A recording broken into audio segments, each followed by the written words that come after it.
I think a materialist approach to things is very, very consistent with my experience in Christian social justice. I feel like the deeper I get into anarchist practice, the deeper my faith is getting at the same time. I would hope that, securing means of life for all would be something all people of faith would say, oh yes, that's at the basis of what we believe. And those who are most marginalized know the most about the true, the good, and the beautiful. To me, it's less that I think building class solidarity is a bad thing, as much as it seems like if you don't attend to things like anti-Black racism, that's always going to get in the way of building class solidarity, actually. And when you go back, you find that a lot of revolutionary grassroots participatory movements, the precursors to what you could call the barrio assemblies and these grassroots neighborhood organizations, a lot of these were sponsored by the church. What does it mean to say that the Christian tradition is internally contradictory and there are antagonisms there and you're always being faithful to some aspects and betraying other aspects? Welcome to the Magnificast, a podcast about Christianity and leftist politics. I'm your co-host, Matt Bernico. And I'm your other co-host, Dean Detloff. Folks, this week, we've got a goofy one. I'm sorry to say it, but it's time. It's time to do some goofs. It is time. It's too busy around here. Matt's getting ready to travel. I'm in the middle of too much stuff at work, and we just need to get our goof on, as the kids are saying on TikTok today, I'm sure. That's definitely what the kids are saying. They're always saying, get our goof on. That's the parlance of these kids today. Hashtag get your goof on. Okay, folks, if you are not a Patreon subscriber of our podcast, then you're probably a little bit in the dark. You don't know what we're doing back there behind that big curtain. The Iron Curtain, if you will. I will, thank you.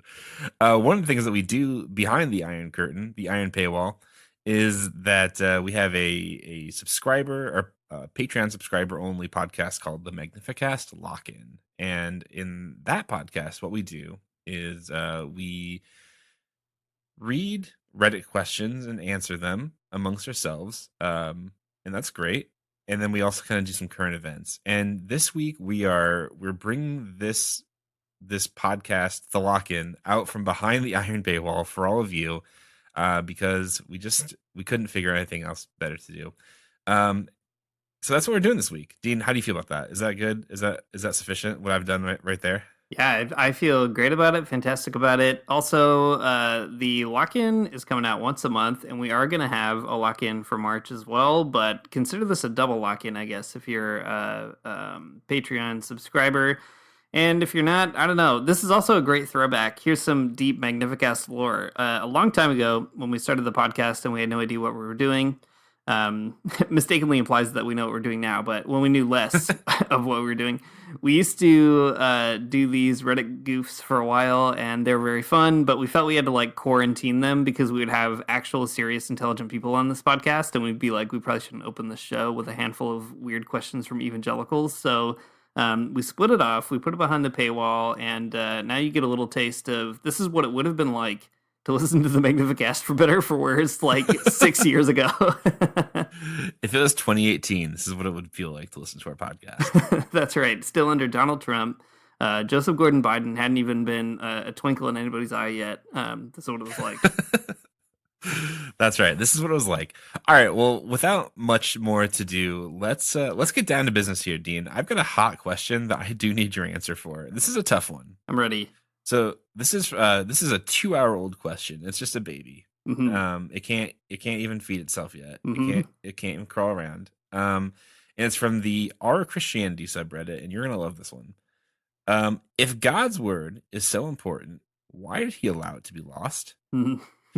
The Bible's full of quotes talking about the importance of God's word, and yet he allowed all of the original documents on which the Bible is based to be lost. Why? This makes no sense. I'm curious what Christians have to say about this. I mean, supposedly, he even wrote the 10 Commandments in stone. Why not write the whole thing on titanium plates or some supernatural substance? Mm-hmm. I mean, this just doesn't make sense. And even more, the lostness of the documents might be the cause of billions of people going to hell from the vantage point of Christian theology. I mean, that's, some Christian theology. Anyways, it makes no sense that a supposedly loving God would allow this to happen. So, Dean, why did God let all of his great words that he wrote down get lost? Right. Yeah. Why didn't he give it to us on a very cool futuristic digital watch that he gave to each one of us that would never run out of battery, and we could just look up his word whenever? And that was the original. What a great question. It's 2 hours old. Can't feed itself. I'm going to change its diaper right here on air and say, Yikes. yeah, It's a stinky one. yeah, it's true. Who knows what we'll find in there? I'm going to say God allowed them to be lost because even if we found them tomorrow, the chances are an evangelical would probably I don't know, accidentally burn them up is my assumption, or sort of spill a bunch of glitter on them to make them irreparably unreadable. I think we just couldn't be trusted to deal with them. We wouldn't even know that we had them in our hands if we had them. In fact, someone probably does have it and they use it as like a coffee coaster somewhere in the world. So I think God just understood our sinful nature, and he was like, you know what? Let's not even bother. Let's just lose it, get that out of the way right away, and good luck with the rest. I mean, God knows how people work, right? And if people had just like a big metallic disc of all of God's greatest sayings. Mm-hmm. Some people do have that. It's the physical version of Bible Gateway. Okay, well, sure. But what I'm saying is that people would still get it wrong. Just because you have the big, great metallic God disc, it doesn't mean that you're going to understand what any of it means. So I think it's fine. That's true. Let it be lost. Who cares? Who cares? Get lost. Original reading of the Bible. Man, okay, here's a very weird story. So I went to a strange Christian school called Cornerstone University. And thank you for that free advertising for them. Yeah. Well, we'll just find out if it's about to be free advertising or not. At the school was a professor whose name was Scott Carroll. And this guy thought that he was the evangelical Indiana Jones. And I'm not even kidding. That is how he styled himself in class. He didn't wear a big hat, which I think is a huge misstep on his part. It would have helped me live into the fiction. He did have an Aerosmith ringtone that went off in class, and he would let the whole song play in the middle of class. And then Which song? Shoot, I can't remember the title of it. What's the Aerosmith song that you know? Dude looks like a lady. Is that an Aerosmith song? It should be, but no, that's not it. Hang on. I'm going to Google Aerosmith song. Yeah, Dream On. That was the one. It's the first one that came up on Google, and that was the one that was on his phone. Exactly. Incredible. Okay, so this man, he's teaching us about world civilization. So many things to say about him, but he recently came back to my brain because there was a Guardian article about the Hobby Lobby scandal where they were trading in artifacts and also trading with terrorists in the Middle East or whatever to try to get weird Bible artifacts and so on. Anyway, Scott Carroll apparently was involved in this trading of Bible artifacts ring, and there is a moment in the story of The Guardian where he talks about putting these mummies on the stove to try to peel off parchment from them because there might have been Bible on them or something. I wish he wouldn't have. Yeah, I mean, I'm glad he did. It's extremely funny. The Indiana Jones of my evangelical Bible college is in The Guardian for that very weird reason, and I love it. Anyway, this is the kind of stuff that you get in the walk-in, just a bunch of bizarre personal trivia. You should look it up, though. It's a great story, Hobby Lobby's weird Bible trading ring. Matt, I'm going to throw one at you here. This is also from Our Christianity, and the question is, why do some fundies think that ChatGPT and AIs in general are devil's oracles? Is there more? There is more, yeah, don't worry. I wouldn't leave you hanging without this context. The body is it because it has liberal, left-leaning, creator ideology? If so, Christians could create their own AI to help with their biblical studies or give them datasets from Christian sources. For me, AI are just tools like guns. You can hunt animals or kill people with them. So, Matt, first of all, there's kind of two questions in here. Why do some fundies think that ChatGPT and AI are the devil's oracles? And secondly, why don't Christians just make their own AI to help with Bible study? Yeah. Man, this is very funny. I love this. There's such a great long history of Christian people getting really bent out of shape about different types of technology and whether or not they are devil worshiping in some way or kind of anyways, it's great stuff. We love to see it. Why do fundies think that? Man, I don't know. It's because there's this thing on your computer and it's doing things and you don't really know how it works. And to you, that might as well be magic.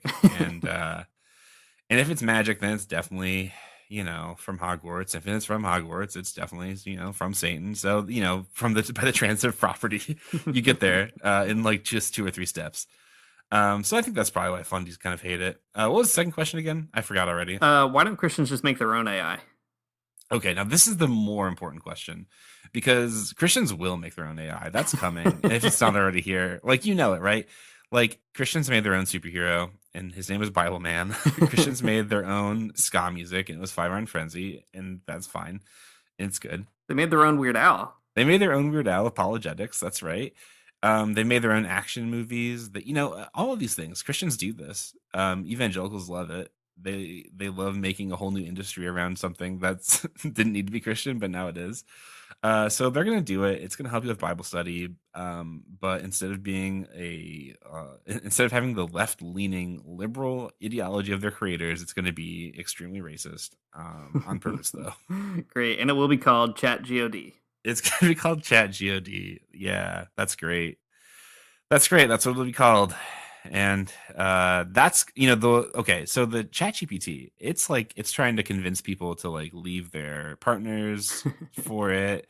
It's trying to tell people about how it would like nuke the world and like whatever. That's scary, I guess. But Chat God is going to be extremely bad, right? Mm-hmm. It's gonna tell you all kinds of awful things about how to stay pure until marriage. It's going to tell you things, that you definitely don't want to know about sinful worldly movies. Which parts you should skip, which parts you shouldn't. It's going to be a real horror show. The clear play of AI. Okay, now that's something. See, you don't even need clear play, because the AI will be like integrated into into the streaming services, and it'll just skip the bad stuff. You don't even have to tell it to. And there has to be like a Christian plugin that does that, right? There must. I mean, I can only imagine. Whenever I think, is there a Christian thing that does this? The answer is usually yes, but I never want to know really for sure. No, you don't want to know that.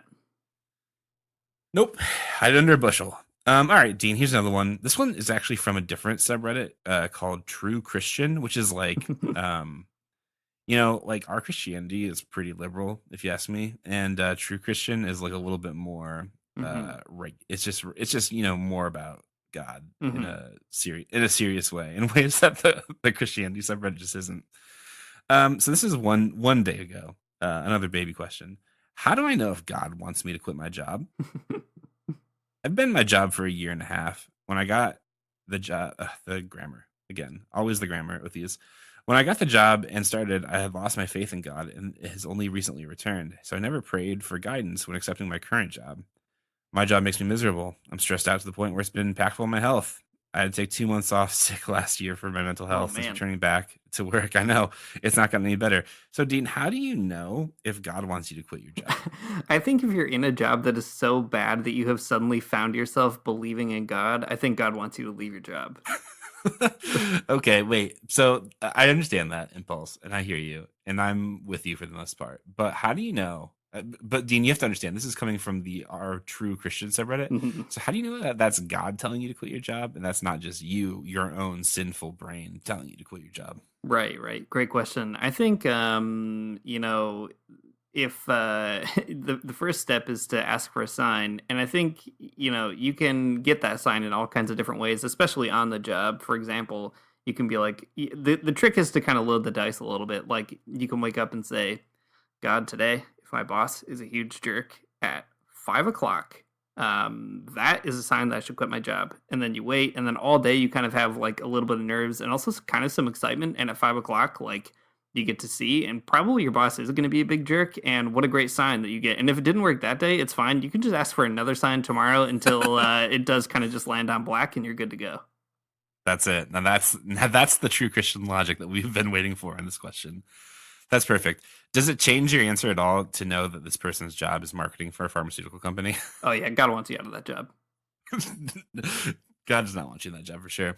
In a lot of other jobs though, ones that are like less evil for sure, I don't think God wants you to quit very often. I think God wants you to organize a union in your job, and that's something to consider. True, that's true.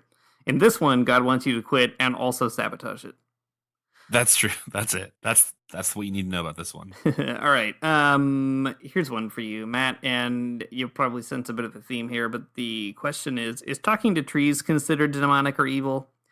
I've seen arguments for both. And the body is I've seen people online talk about how they talk to trees. Not worship them, but I don't know. What's your take on this? Does it say anything about it in the Bible, or would this be considered divination? So I thought, Matt, because we had this great futuristic question about Christian AI, let's take it in the opposite direction, get a little naturalism, primitivism in here.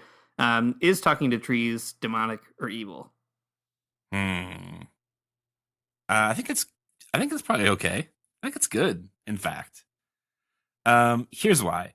St. Francis, he's out there, he's feeding the birds, he's making sure the squirrels and possums and raccoons all get to have a feast day too. I like every choice that you have is like a dirty trash rodent or like mammal that you find in the city, and I do appreciate this urban version of St. Francis that you've created. Yeah, brother possum, sister raccoon, they're all out there, and it's Christmas time and cold, and you do have to open the dumpster and give them like your leftover mac and cheese. If you're cold, they're cold. Let them in. That's right, exactly. And I think it's the same for trees. You can give them a great tree treat, like carbon dioxide, right? Because that's what trees love to breathe. So you can give them some by talking to them, and I think that's chill and cool. And that's how you become in solidarity with nature. If you think about it, that's at least step one. Just breathe on it because they're so hungry. Yeah, I think so. I think you got to breathe on them because they're very hungry. I mean, you'd be kind of a jerk if you just ignored them. True. That's a great response. I do find myself just thinking about this Street St. Francis a little bit more, though. And now I'm just suddenly imagining, St. Francis is famous for lots of things, but one of them is giving us a live nativity. And I just like the idea of this guy out in the streets of Toronto, New York, Chicago, St. Louis, wherever it might be, and just sort of gathering whatever dirty garbage street animals he can find and creating like a little dumpster manger. I don't know. I feel like this is a great comic strip, T-shirt, Futurama character. Not really sure where he belongs, but I feel like he's got to make his way into the walk-in somehow.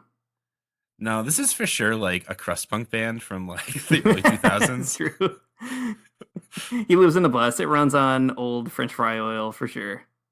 That's right. And a possum drives the bus. Right.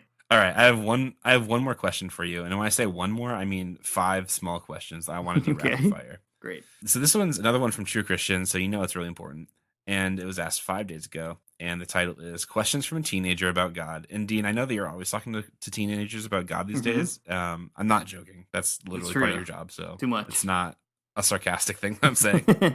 So anyways, I have 5 questions for you from a teenager, and I would like you to answer them as quick as you possibly could. Okay, great. Before I start, let me brace you for these. They're all the problem of evil. Right. Why doesn't God prevent murders? Oh my gosh, I wish I had ChatGOD right now. Okay, fine. Why would God allow Satan to attack people? Okay. All right.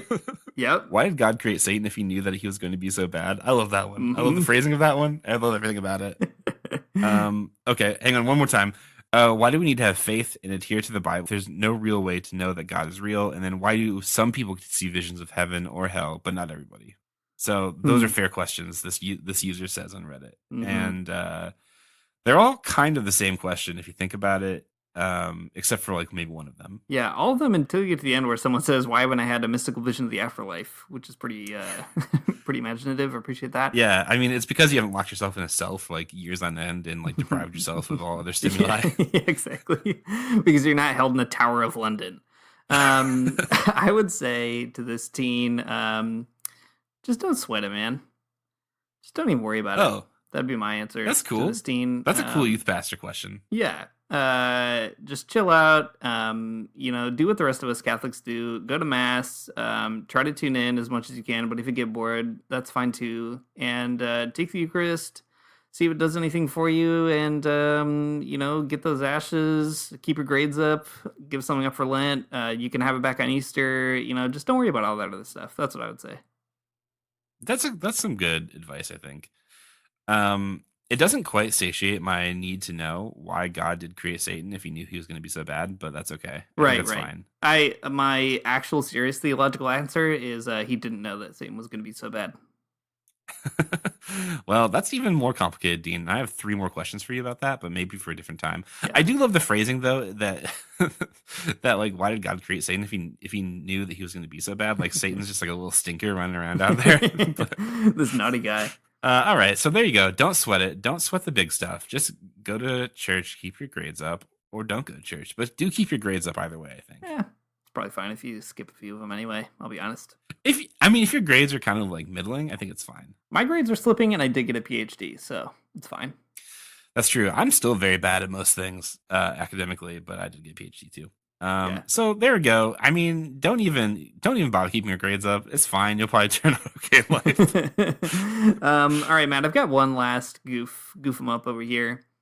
Oh gosh, And okay. It is a simple question, but maybe not. I really am going to see if you can find the hidden answer, I guess. The question is it a sin to break someone's legs? And this is a genuine question. Is there any body, or is that just all of it? That's it. Yeah.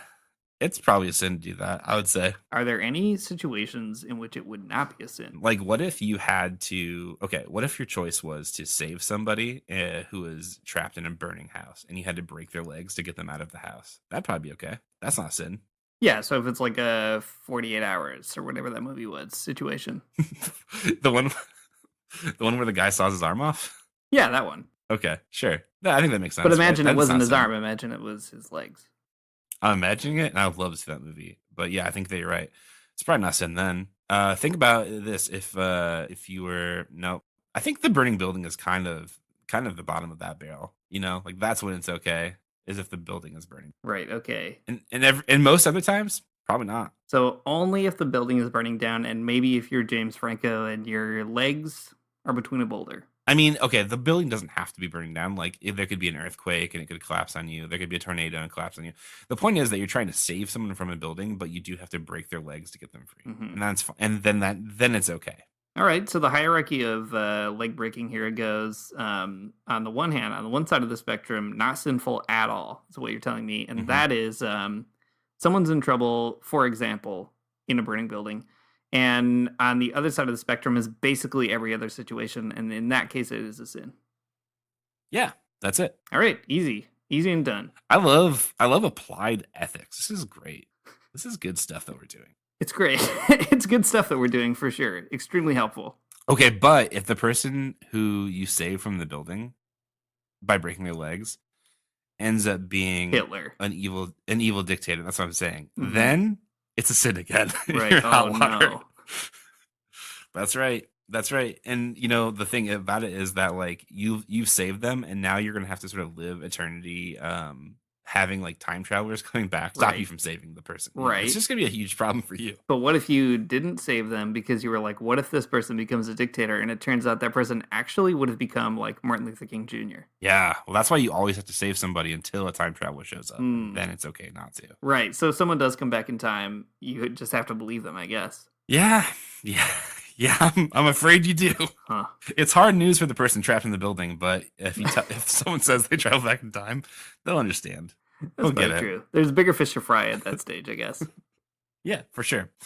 All right, folks, we've done some goofs here. We've had a great time, but let's talk about current events, because there's so many events that are happening in the world today, and some of them are current and they're happening right now.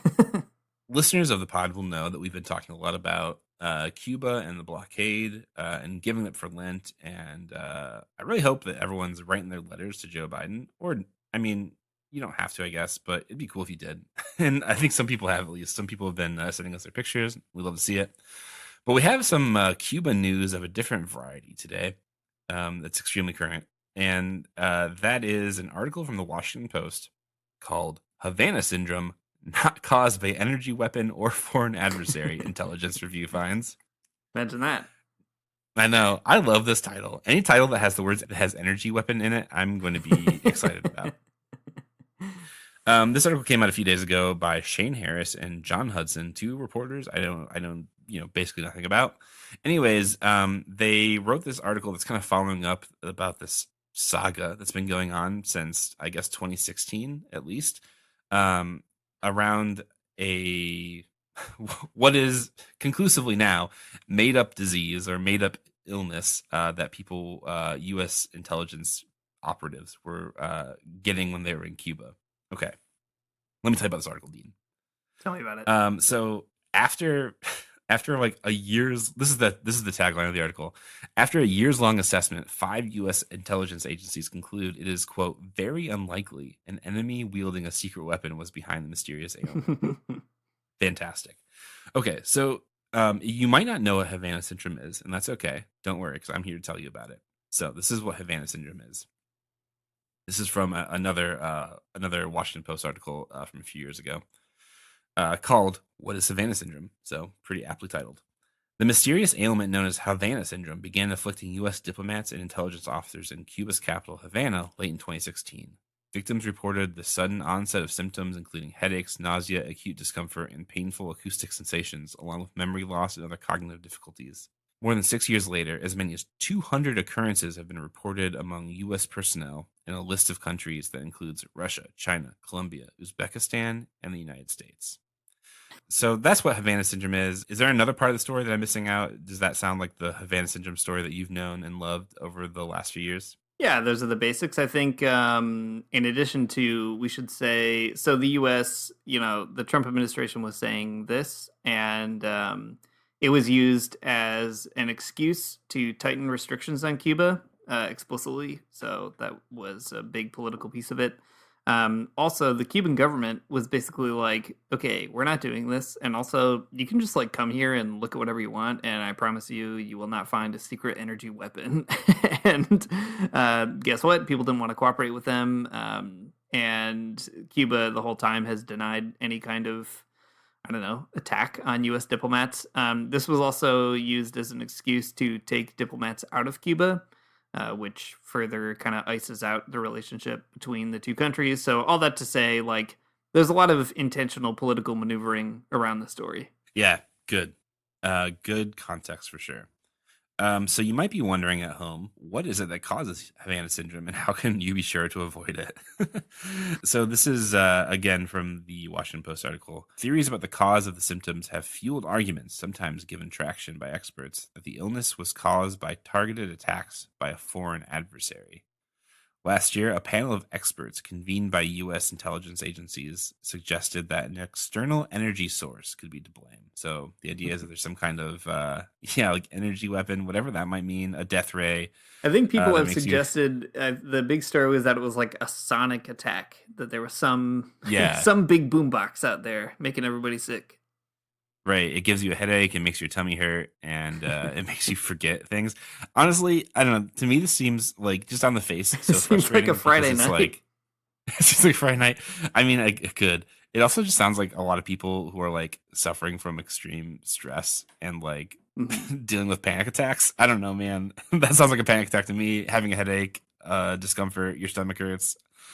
I don't know. I'm not a doctor. Well, I am, but not that kind. And to me, that's exactly what it sounds like. Anyways, so the United States thought there was some kind of energy weapon out there, a sonic boombox that would make you, I don't know, very sick. Here's the thing that this article is telling us: it's not real. Well, okay, the article qualifies this quite a bit. It wants to hedge its bets, suggesting that like maybe someone's behind it, but like, there's nothing really pointing to there being an energy weapon out in the world that can make you sick. So the article goes on to say this: 7 intelligence agencies participated in the review of approximately 1,000 cases of anomalous health incidents. The term the government uses to describe a constellation of physical symptoms, including ringing in the ears, followed by pressure in the head and nausea, headaches, etc., like I just said. 5 of those agencies, however, determined it was, quote, very unlikely that a foreign adversary was responsible for these symptoms, either as a result or of purposeful actions, such as a directed energy weapon, or the byproduct of some other activity, including electronic surveillance that unintentionally could have made people sick, the official said. So there you have it, folks. 5 out of 7 U.S. intelligence agencies agree that it is very unlikely that Cuba or any other foreign adversary has a weapon that's giving people Havana syndrome. And I think that's something to say. That's something interesting to say about that. That they've built this narrative for like a long time in the United States. I mean, since 2016, that Havana syndrome is a real thing, and that some kind of government out there is doing it to people is doing it to U.S. diplomats, U.S. intelligence officers, and so on. And now they're all walking it back, and that is really fascinating. I don't know, like I don't really know exactly why or like what's in it for them to do so, but they are. Yeah, I mean, it is wild. I was surprised to see it. It is pretty strange to think about, like you said, what's the advantage of doing it? Or, it strikes me that there's so much kind of, I don't know, like it seems like there's a lot of sunk cost stuff going on, like at a certain point, the U.S. government, you think even if they knew that it was not that way, they would just not tell the rest of us. But anyway, they did, I guess. It's also really interesting to me that, like, this has been a contested narrative since it started, that, like, right away, there was sort of an official story about Havana Syndrome that, it was the bad guys out there, the Bond villains, Raul Castro and his big spooky speakers. But there was a lot of people dissenting from that, like, pretty much in the beginning.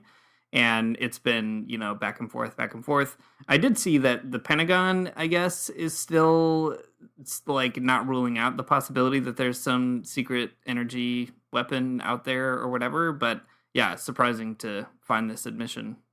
Yeah, that's right. It is only 5 out of 7 intelligence agencies that are in agreement about that. Something else interesting about this article, too, is that the Washington Post doesn't really go out of its way to tell you which of the intelligence agencies or which agencies from the U.S. government are having changes of heart about this. It's all kind of tight-lipped for whatever reason. So interesting. Yeah. One other thing. So 5 out of 7 determined it was very unlikely, but the other 2 out of the 7 did say that it was unlikely. So not very unlikely, but unlikely. So nobody out of the 7 is like, yeah, it's probably an energy weapon or whatever. Right. Good context. Yes. The other part of the story that I think is definitely not mentioned in that article and like kind of being downplayed, I think. In past years, the State Department has actually given quite a bit of money to the U.S. diplomats and their families whose lives have been impacted by the, quote unquote, Havana Syndrome.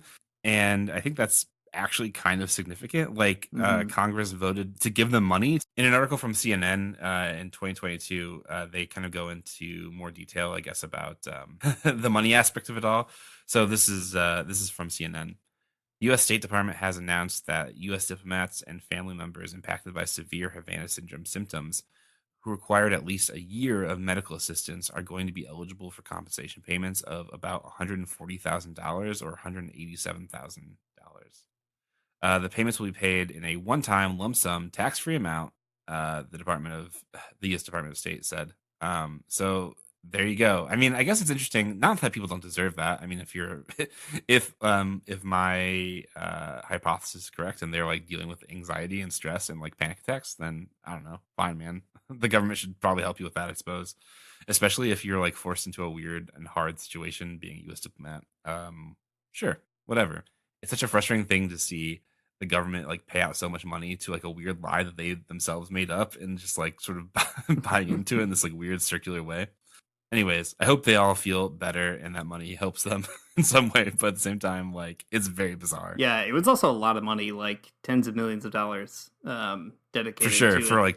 for 1,000 people or however many people it actually was. Yeah, right? It's not like not a widespread part of the population, right? And worth pointing out too that like, I agree, whatever. If people are extremely stressed out in their jobs and their state employees, they should be, whatever, paid or taken care of and so on. But, you got to imagine, like it's a Havana Syndrome thing. Like, they're not giving that money to anybody who's just having, like, stress symptoms. It's like yeah, totally. The people who are willing to, like, I don't know, be sort of drawn into or pulled into this kind of story about Havana Syndrome, those are the folks who are going to be politically sort of mobilized and rewarded in this way too. Not to say that they're all like in on it or pushing the narrative or whatever. I don't know, a single person who's receiving the money, but like just to say that it's the politics that matter, I guess, at the end of the day.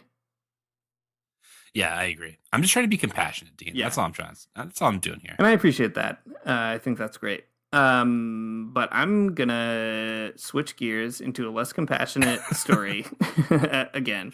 All right, good. I'm ready to be mad at somebody. Right. So we're talking about how bad the U.S. government is. So usually in the lock-in, Matt and I both bring a current event, and this one is maybe appropriately regionally distributed. because we're yelling at the U.S. government. Now we're going to talk about the Canadian government, how it is also doing some bad things. Right now, my whole life is oriented around this thing called the PDAC conference, the Prospectors and Developers Association of Canada. They do it in Toronto every year, and it's a bunch of mining companies and professionals and industry people who get together for a few days and pat each other on the back. They do a big conference. They do awards. They have students meet mentors in this industry of violence and death. And it's a really wild time. So, it's important to go there and say that it's not good. They shouldn't do it. So there's a bunch of articles coming out, like there are usually around the PDAC, related to mining, which is great also. And there's a really good one by this woman, Kirsten Francescone, at the Canadian Dimension, which is like a pretty standard Canadian progressive publication. And the title is State-Sanctioned Violence in Peru and the Role of Canadian Mining. And the whole article is worth reading. Basically, like, people have probably heard, in December, the president, Pedro Castillo of Peru, was deposed in this really complicated set of circumstances. And there's a right-wing government that is very bad right now, a coup government. And they have been really severely, violently repressing all kinds of people who are protesting the removal of Pedro Castillo. And in all of that context, this article explains, there's also been some Canadian politicking going on, and here's how it starts. On January 18, 2023, as thousands of Peruvians were taking to the streets in Lima to denounce the spiraling political crisis in the country, Canadian Ambassador Luis Marcotte was meeting with the Peruvian Minister of Energy and Mines. Protests have been going on since December. Demonstrators have been met with widespread arrests and brutal violence. And the point the article makes is this ambassador is really more concerned with how to position Canadian interests in this big moment, this flare-up of social energy and right-wing terror and so on, rather than denouncing human rights violations and, really trying to hold the government accountable, a thing that they rush to do in the context of many other progressive governments that are maybe not as friendly to Canadian interests in the region. So it's a great article. There's lots more to say about it, but that's the beginning anyway, Matt. I can't stop thinking about how the Canadian government is often sort of like viewed as the not so bad one in this part of the world. The US is like the dirty laundry. It's the one you can always expect to be doing some bad stuff. But Canada kind of gets away with being like a placid, polite country. And meanwhile, the majority of the world's mining companies are headquartered here in Canada. And this country is like constantly going to bat for those very bad interests all over the world. And I think people just need to have like a better perspective that Canada is, home to that kind of violent industry. Yeah, I think that makes sense. Canada is just a handful of mining companies in a trench coat. Justin Trudeau's riding on their shoulders, and he's got his head sticking out, I guess. But yeah, I mean, it is true, right? I think the U.S. conception of Canada is definitely that, right? They're these just polite folks up there who are living their lives in the cold tundra of Ontario,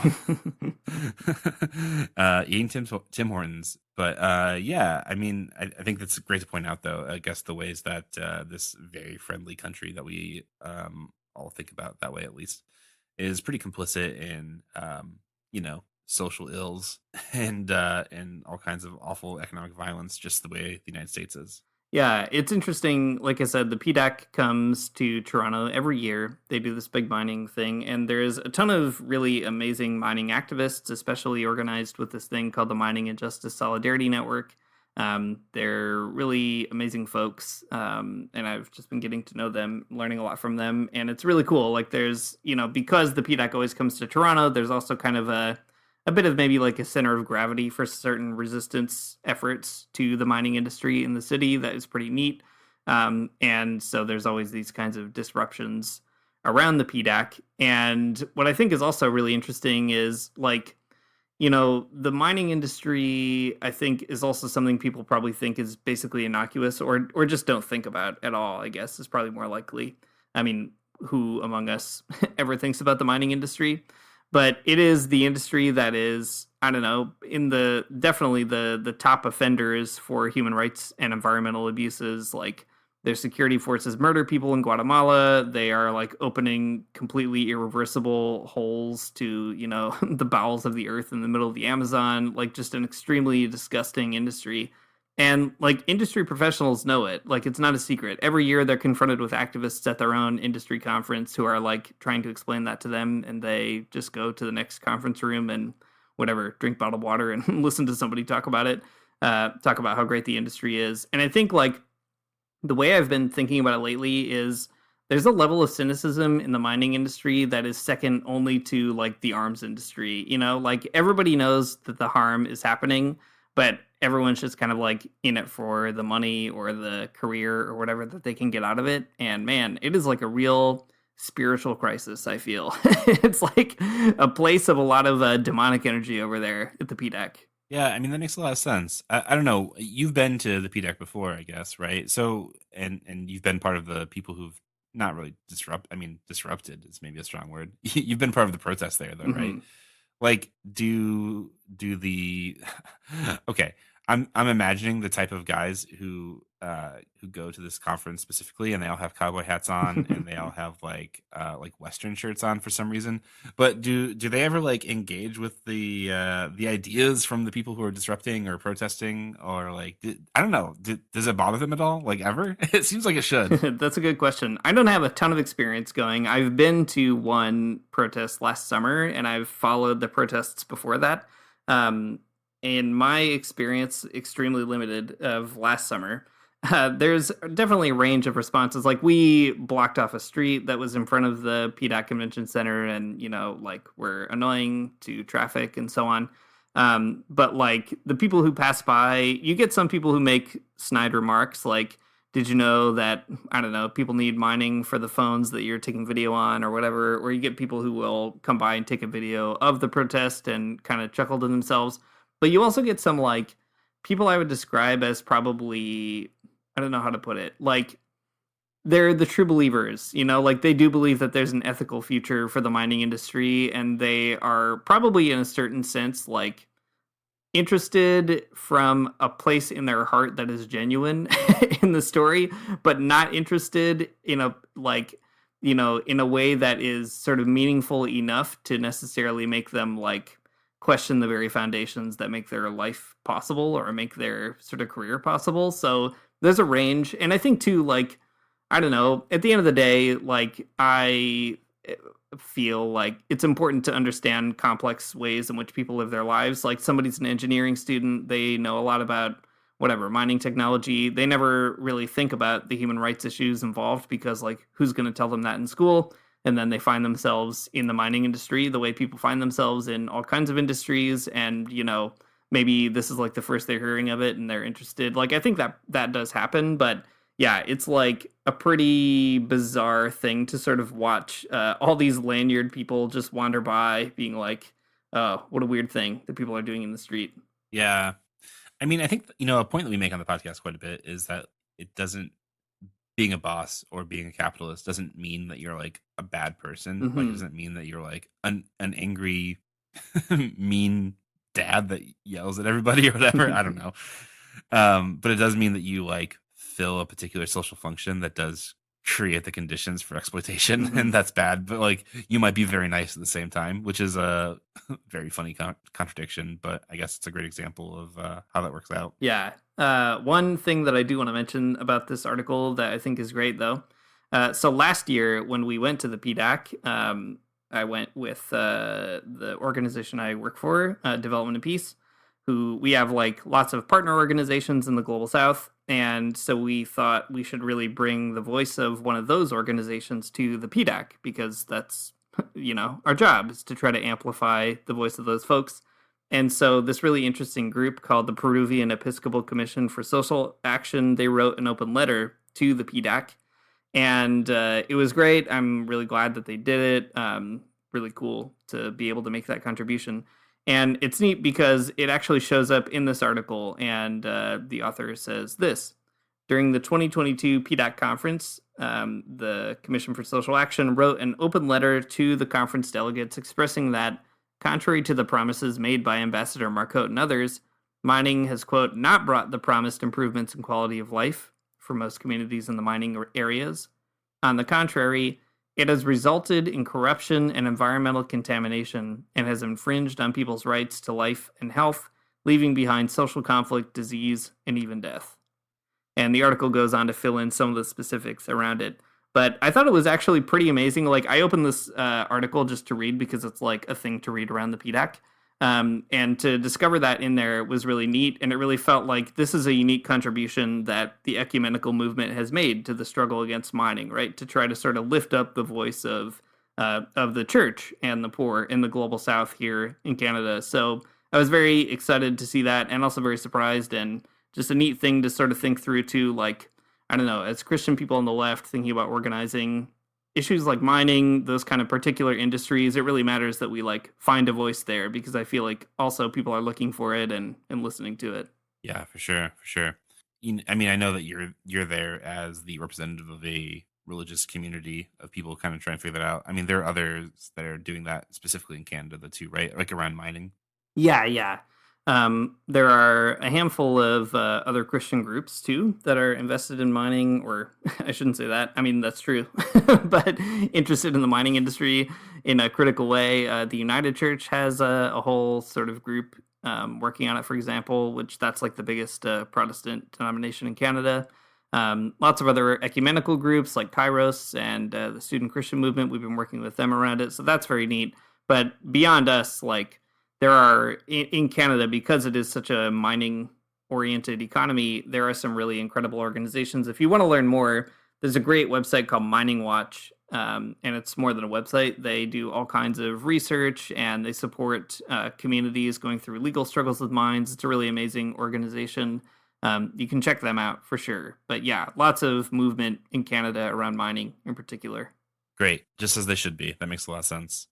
Well, cool. It's always good to hear that there are like people of faith who are out there doing it and kind of interrogating the imperialism of everyday life, or whatever we want to call it. I think it's pretty uplifting to know about that. Yeah, by the time this airs, this will have already happened. But this week, we're going to go to the PDAC, a handful of Christians, and we're going to do a prayerful vigil for the victims of mining, while the PDAC itself is doing like an awards gala. So the juxtaposition is to say, while they're kind of celebrating their achievements, we want to celebrate and remember the people who have been on the wrong side of mining. And, you know, I think it's like an interesting thing. On the one hand, it's a bit of a spectacle. It's like, you know, it's not like shutting down a street or something, but I do feel like there's so much power in religious symbols, and it's one thing to bring to the PDAC. I imagine if you're just like an industry person and you're wandering by and maybe you see like a priest in a collar with like a sign that says hands off Africa or something, my hope is that it would like at least make you like do a double take. That's probably like all we can ask for. But yeah, you know, it's cool to know that there are people of faith actually willing to like show up in the middle of winter to say something about mining.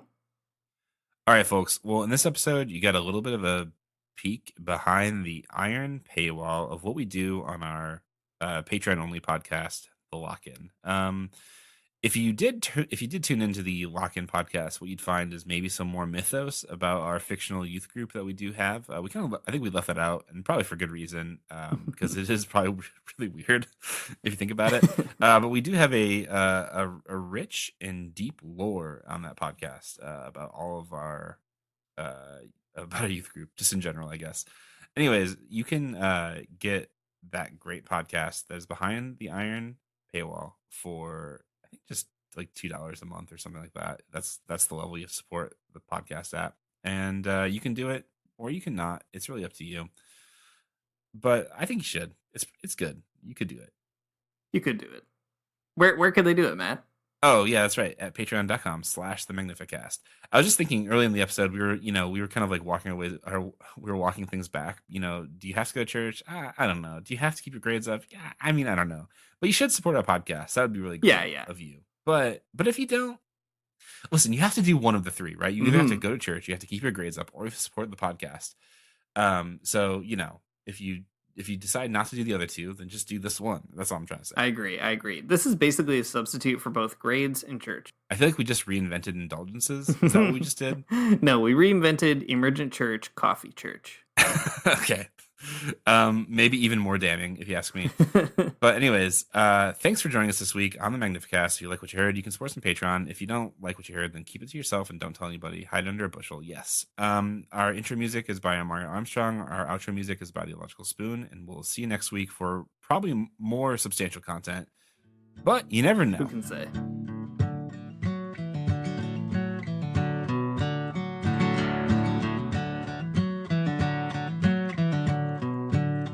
I don't wanna get up for church in the morning, souls alive. Heaven come to earth and there won't be no church. We'll meet down by the riverside.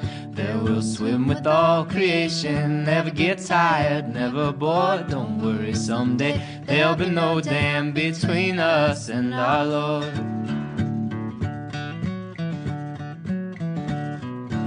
Jackson, keep your hoods up. Keep your hoods up and you stay up late. In Jackson, you keep your hoods up. Well, you keep your hoods up and you stay up late. Oh, don't mind a cold night, but we might mind if you leave too soon. So come on now, it's still early. At least I would have